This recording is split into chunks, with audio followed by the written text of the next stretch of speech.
133টি দেশের শত শত প্রতিযোগীকে পেছনে ফেলে পবিত্র কাবার আঙিনায় আবারও উড়ল আমাদের ভালোবাসার লাল সবুজ পতাকা। বিসমিল্লাহির রহমানির রহিম।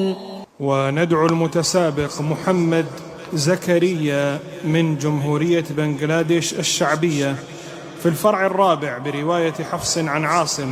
তিনি আমাদের সন্তান হাফেজ নুরুদ্দিন জাকারিয়া ঢাকার আর রায়হান ইন্টারন্যাশনাল মাদ্রাসার এই খুদে আলো ছড়িয়েছেন বিশ্বমঞ্চে।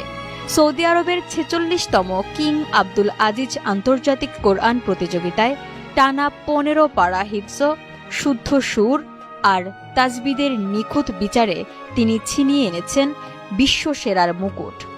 محمد زكريا من جمهورية بنغلاديش الشعبية بمبلغ 150,000 ريال। বিশ্বের 334 জন শ্রেষ্ঠ কারি আর হাফেজদের ভিড়ে যখন বিজয়ী হিসেবে বাংলাদেশের নাম উচ্চারিত হলো, তখন যেন কেঁপে উঠেছিল প্রতিটি বাঙালির হৃদয়। কেমন ছিল সেই অনুভূতি? ভিজে ওঠা চোখে জাকারিয়া কেবল এটুকুই বললেন, কোরআনই আমাকে আমার ছোট্ট গ্রামটি থেকে তুলে এনে দাঁড় করিয়ে দিয়েছে এই পবিত্র মক্কায়। কোরআনের প্রেম যে কতটা শক্তি দিতে পারে, জাকারিয়ার এই অর্জন তা আরও একবার মনে করিয়ে দিল। আল্লাহর কালামকে বুকে জড়িয়ে তিনি শুধু নিজের স্বপ্ন পূরণ করেননি, 16 কোটি মানুষের মস্তক উঁচুতে তুলে ধরেছেন। মসজিদুল হারামের প্রতিধ্বনি আজ রটে গেছে বাংলার প্রতিটি ঘরে, প্রতিটি হৃদয়ে।